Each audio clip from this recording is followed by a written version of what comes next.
ولا يحل لهن ان يكتمن ما خلق الله في ارحامهن.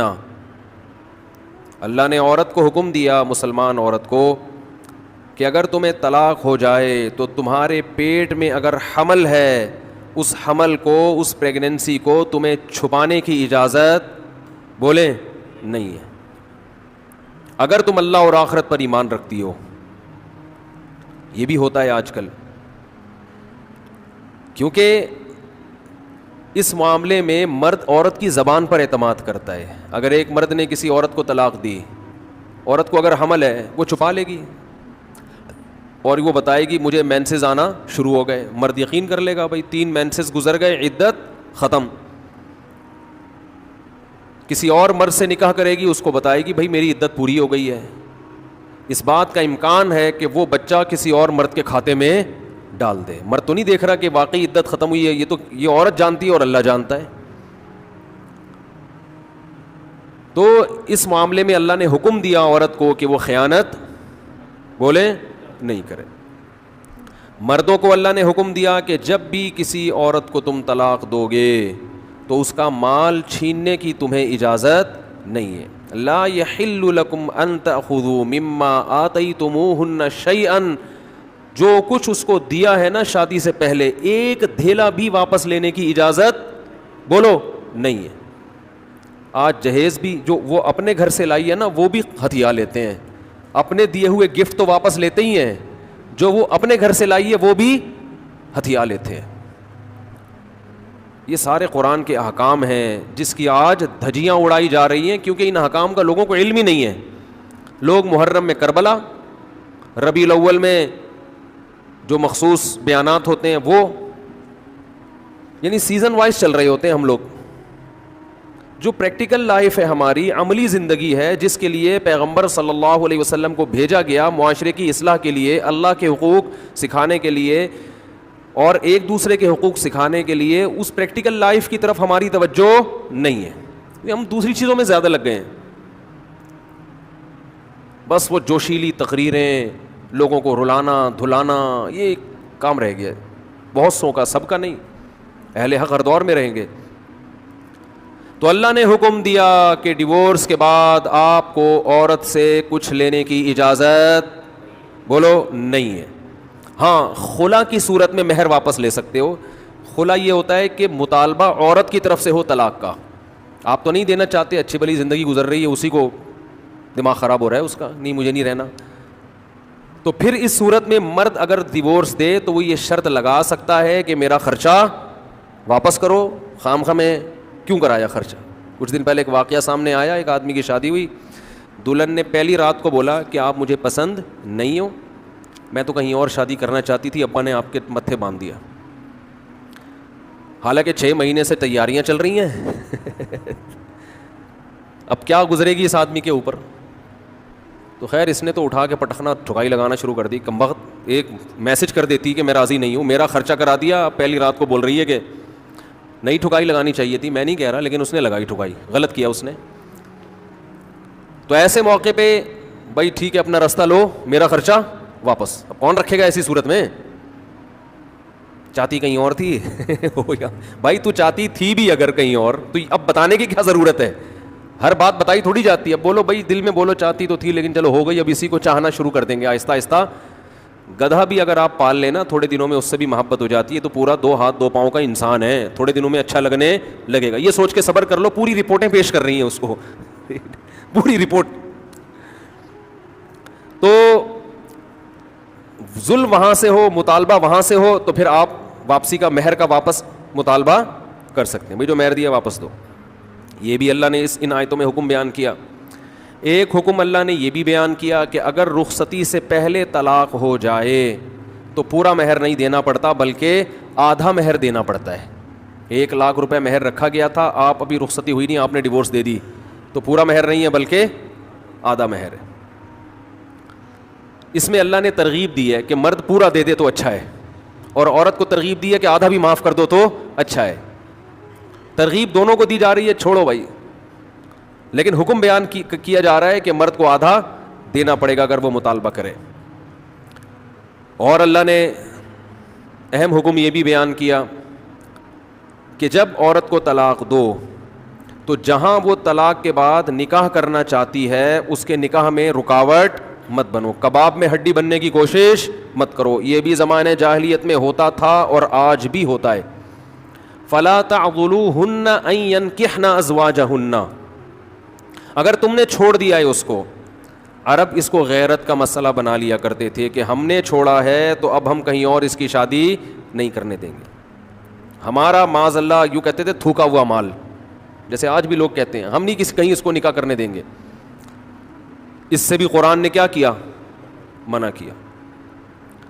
اور اس سے بھی منع کیا کہ اپنی مرضی سے زبردستی اس کا نکاح بھی مت کراؤ طلاق یافتہ کا. ینکحن ازواجہن, اپنے سلیکٹڈ شوہر سے نکاح کرنا چاہتی ہے تو تم کباب میں ہڈی بولو نہیں بنو, یعنی اس کو یہ رائٹ ہے کہ وہ جہاں چاہے نکاح کرے. یہ بھی خرابی ہے آج کل بعض علاقوں میں, یہ خرابی ہے کہ بیوہ کو یا طلاق یافتہ کو نکاح تو کرنے دیتے ہیں لیکن بعض علاقوں میں دستور ہے نکاح ہمارے ہی خاندان میں ہوگا, آپ ہمارے خاندان سے باہر نہیں جا سکتی. اس کو بھی قرآن نے کیا کیا, بولو ختم. نکاح بھی سے بھی نہیں روک سکتے اور نکاح بھی وہاں ہوگا جہاں آپ نہیں بلکہ یہ چاہے گی. اس میں اللہ نے عمر کی کوئی قید نہیں لگائی. 40 سال کی بیوہ یا طلاق یافتہ ہو, 50 سال کی ہو, 55 سال کی ہو, یہ تمہارا ہیڈ ایک نہیں ہے. تمہیں زیادہ ٹینشن لینے کی ضرورت نہیں ہے. لوگ بڑی ٹینشن لے رہے ہوتے ہیں کہ تمہیں ضرورت کیا ہے, اب 4 بچے ہیں تمہارے, 5 بچے ہیں, اس عمر میں تمہیں شادی کرتے ہوئے شرم نہیں آتی. چھوڑو بھائی, کیا ضرورت ہے. تو اللہ فرماتے ہیں کہ تمہیں اس ٹینشن لینے کی ضرورت بولو یہ اس کا ہیڈ ایک ہے, یہ تمہارا ہیڈ ایک نہیں ہے. جیسے کوئی 4 شادیاں کر رہا ہے تو اس کا ہیڈ ایک ہے نا, آپ کا ہیڈ ایک تھوڑی ہے یہ. آپ پتہ نہیں کیوں پریشان ہے, مفتی صاحب کو کیا ہو گیا, وہی ان کا ہیڈ ایک ہے, آپ کا ہیڈ ایک نہیں ہے. یہ میں اپنی بھی درمیان میں لگا دیتا ہوں نا. تو ہر ایک کے ہیڈ ایک ہم نے پالے ہوئے ہیں. وہ یہ کیوں کر رہا ہے, وہ یہ کیوں کر رہا ہے, وہ کم عمر سے شادی کیوں کر رہا ہے, وہ بڑی عمر سے شادی کیوں کر رہی ہے, یہ ہوتے ہیں نا لوگوں کے مسائل. اس نے یہ کیوں کر لیا. ایک خاتون نے مجھے بتایا کہ وہ ایک دفعہ بیوہ ہوئی, اللہ کی قدرت دوبارہ شادی, دوبارہ بیوہ ہو گئی. تیسری دفعہ جب ان کی شادی ہو رہی تھی لوگ مذاق اڑا رہے تھے, بس کرو یار 2 دفعہ بیوہ ہو گئی, اب آرام سے بیٹھو. اب وہ بیوہ تو کوئی بھی ہو سکتا ہے, جوانی میں بھی عورتیں بیوہ ہو جاتی ہیں. تو اب دیکھو لوگوں کو تکلیف ہو رہی ہے, بھائی یہ اس کا ہیڈ ایک ہے. اچھا لوگ اس سے شادی کرتے ہوئے ڈر رہے تھے ان سے کہ میں بھی بیوہ, پھر میں نہ مر جاؤں. اس کا اس سے کوئی تعلق نہیں ہے. ہو سکتا ہے 2 دفعہ بیوہ ہونا تقدیر میں لکھا ہو, 3 دفعہ نہ ہو. یہاں مجھے وہ چٹکلا یاد آتا ہے, وہ ایک آدمی نے, ابھی چھوڑو چٹکلوں کا بھی, قرآن کو فوکس کرتے ہیں. آخر میں چٹکلے ہونا یہ صحیح ہوتا ہے, درمیان میں ہی آ جائیں تو پھر سارا موضوع چینج ہو جاتا ہے. اتنے اچھے حکام بیان ہو رہے ہیں قرآن کے, آگے اس کو آپ نے لوگوں کو بتانا بھی ہے. تو اللہ نے حکم دیا کہ طلاق کے بعد ایک دھیلا واپس نہیں لینا. خلا کی صورت میں لے سکتے ہو, مگر خلا بھی شوہر کی رضا سے ہوتا ہے, یک طرفہ نہیں ہوتا, یاد رکھیں. دوسرا کام تم نے کیا کرنا ہے, اس کو کہیں اور نکاح سے روکنا نہیں ہے. تیسرا کام یہ کرنا ہے, نکاح بھی وہاں کرنا ہے جہاں وہ چاہتی ہے. تمہاری مرضی نہیں مسلط ہوگی, اس کی مرضی چلے گی. اور اگر پرانے شوہر سے نکاح کرنا چاہے اور 2 طلاقیں ہوئی ہوں تو وہاں بھی کر سکتی ہے, کیونکہ آیت کا ایک شان نزول بھی ہے. ایک صحابی نے اپنی بہن کا نکاح کسی صحابی سے کرایا, تھوڑے دنوں میں طلاق ہو گئی. طلاق ایک تھی, عدت ختم ہوئی, نکاح ختم. اب تھوڑے دنوں کے بعد دوبارہ ان دونوں کا دل چاہنے لگا کہ ہم آپس میں کمپرومائز کر لیں. ہوتا ہے وقتی طور پر اختلافات بہت زیادہ ہو جاتے ہیں, جب دور رہتے ہیں تو آپس میں میلان ہونے لگتا ہے. لیکن وہ جو صحابی تھے نا جن کی بہن کو طلاق ہوئی تھی, انہوں نے کہا کہ اب میں اپنی بہن کا نکاح دوبارہ اس آدمی سے بولو نہیں کروں گا. اور کہا کہ یا رسول اللہ, میں نے ان کی عزت کی, ان کو اپنی بہن نکاح میں دی, انہوں نے لڑائی جھگڑا کر کے طلاق دے کے میرے گھر میں بٹھا دیا اس کو, تو میں کیسے دوبارہ. یہ ذلت محسوس ہوتی ہے نا انسان کو. قرآن میں اللہ نے آیتیں نازل کی کہ اگر وہ اپنے شوہر سے نکاح کرنا چاہتی ہے تو درمیان میں رکاوٹ مت بنو. لڑے بھی وہ خود تھے, اب جڑ بھی خود رہے ہیں. نہیں آ رہی بات. اس کو بھی لوگ غیرت کا مسئلہ بنا لیتے ہیں, سسر صاحب بنا لیتے ہیں. میرے داماد نے میری بیٹی کو طلاق دی ہے, میں تو نہیں واپس بھیجوں گا. بھائی دنیا میں جو آدمی میں لچک نہیں ہے نا, فلیکسیبلٹی نہیں ہے, لچک نہیں ہے جس میں, وہ کبھی بھی کامیاب نہیں ہو سکتا. یاد رکھو یہ جو ہوتا ہے نا, میں اصول کا پکا. بھائی اصول کا پکا ہونا تو اچھا ہے, لیکن یہ اصول ہی غلط ہے کہ جو کہہ دیا تو اس پہ قیامت تک قائم رہنا ہے. یہ اصول ہی غلط ہے. اصول یہ ہونا چاہیے کہ جب موقع کی مناسبت سے جو بات ٹھیک لگے گی اپنے آپ کو چینج کر لوں گا. یہ اصول ٹھیک ہے, اس اصول پہ پکے رہو, اور یہ نبی سے ہمیں ملتا ہے یہ اصول. حدیث میں آتا ہے ایک صحابی نبی کے پاس آئے, مجھے صدقہ چاہیے, یہ چاہیے, وہ چاہیے. آپ نے فرمایا اللہ کی قسم تم پر خرچ نہیں کروں گا میں. وہ چلے گئے, آپ نے دوبارہ بلایا, فرمایا ان پہ صدقہ کرو, دے دو. وہ پریشان, یا رسول اللہ آپ نے تو قسم اٹھائی تھی کہ میں آپ کو نہیں دوں گا. آپ نے فرمایا من رأى علی یمین فرأى غیرہا خیرا منہا فلیکفر عن یمینہ, کہ جو شخص کسی بات پہ قسم اٹھا لے, جائز بات ہو, کوئی اگر حرام پہ قسم اٹھائی وہ تو بچنا لازم ہے نا, کہ میں گناہ نہیں کروں گا, وہ تو ویسے ہی حرام ہے. جائز کام, صدقہ تو جائز ہے نا, بلکہ ثواب ہے. فرمایا کوئی کسی جائز کام پہ قسم اٹھائے, پھر بعد میں اس کو خیال ہو کہ مجھے قسم توڑ دینی چاہیے, اس کا مائنڈ کیا ہو گیا, چینج, تو اسے چاہیے قسم توڑ دے اور کفارہ ادا کر دے, اس قسم پہ قائم بولو نہ رہے.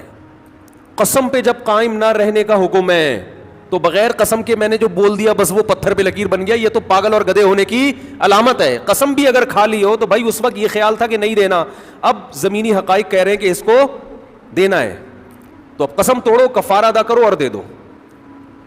بات نہیں آ رہی میرا خیال ہے. یہ کس کی سیرت ہے, نبی کی. نبی سے زیادہ کسی کی پکی زبان ہو سکتی ہے, لیکن ایسی لچک سکھائی ہے کامیاب بننے کے لیے کہ یہ نہیں کہ جو کہہ دیا تو وہ پتھر پہ لکیر. گراؤنڈ ریئلٹی کے لحاظ سے, ماحول کے چینج ہونے کے لحاظ سے آپ نے اپنا رویہ کیا کرنا ہے, چینج کرنا ہے. اس وقت آپ کی رائے یہ تھی, اب آپ کی رائے وہ ہے, کیونکہ زمینی حقیقت بھی چینج ہوتی ہے اور انسان کی نالج بھی چینج ہوتی ہے اور انسان کی رائے بھی چینج ہوتی ہے. بعض دفعہ نالج چینج نہیں ہوتی, انسان تانے بانے ملا کے ایک رائے قائم کرتا ہے, بعد میں جب اور گہرا سوچتا ہے تو اسے لگتا ہے کہ وہ رائے ٹھیک نہیں تھی, تو وہ اسٹیٹمنٹ اس کا کیا ہو جائے گا, چینج. کوئی بات نہیں, دن میں 100 دفعہ چینج ہو جائے. ناکام وہ ہے جو کہہ دیا تو اڑ گیا, بس کچھ بھی ہو جائے. اب دیکھو ایک آدمی آپ کو مستحق نظر نہیں آ رہا تھا, آپ نے کہا اللہ کی قسم تجھے میں صدقہ نہیں دوں گا, تو فراڈی ہے. بعد میں پتہ چلا نہیں فراڈی نہیں ہے, آپ کو نہیں, میں نے تو بول دیا تھا میں نہیں دوں گا. بھائی اب فراڈی ہونے کی بیس پہ نہیں دے رہے تھے تو اب پتہ چل گیا یہ فراڈی نہیں ہے. بعض دفعہ پہلے بھی پتا تھا فراڈی نہیں ہے, اب بھی پتہ نہیں ہے, لیکن پہلے خیال تھا کہ نہیں دینا چاہیے, اب خیال ہے کہ دے دینا چاہیے, تو رائے چینج کر لو. بہت مشکل ہے. اور گھریلو جھگڑوں میں تو میاں بیوی کی طبیعت میں اگر لچک نہیں ہے نا, 4 دن بھی ان کا رشتہ نہیں چل سکتا. یہ تو مجھ سے ابھی لکھوا کے سگنیچر انگوٹھے لگا لو, جیسے سبزی والے نہیں ٹھپے لگائے تھے انگوٹھے لے کے گھوم رہا ہوں, لیکن آپ انگوٹھے نہیں, آپ مجھے پکڑ لینا, میں کہاں بھاگوں گا. وہ جب بھی انگوٹھے کی بات آتی ہے مجھے وہ سبزی والا یاد آتا ہے جس کو میں نے بزنس کے لیے پیسے دیے تھے اور اس نے ایمانداری میں اسٹیمپ پیپر پہ اپنے انگوٹھے لگا کے دیے تھے. جب وہ پیسے لے کے بھاگا تو 3 سال میں نے وہ انگوٹھے سنبھال کے رکھے. اب لوگ مجھے کہتے ہیں نا وہ فلاں آدمی کو میں اتنے کروڑ روپے دے رہا ہوں تو اتنا ایماندار ہے, میں تو اسٹیمپ پیپر پہ لکھوا رہا ہوں اور انگوٹھے بھی لگوا رہا ہوں. میں کہتا ہوں یہ انگوٹھوں کا تذکرہ میرے سامنے مت کیا کرو, انگوٹھوں سے کچھ بھی نہیں ہوتا. بندہ اگر 2 نمبر ہے, اسٹیمپ پیپر بکری کو کھلا دینا, کسی کام کا نہیں ہے یہ اسٹیمپ پیپر, عدالت سے بھی نہیں نکلوا سکتے.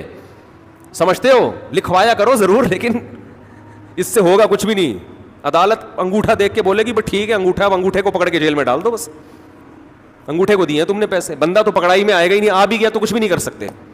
عدالت کہے گی دیے کیوں تھے تو پیسہ دینے سے پہلے 100 دفعہ سوچا کریں. خیر, تو کیا بات چل رہی تھی, ابے انگوٹھے کی بات کہاں سے آئی.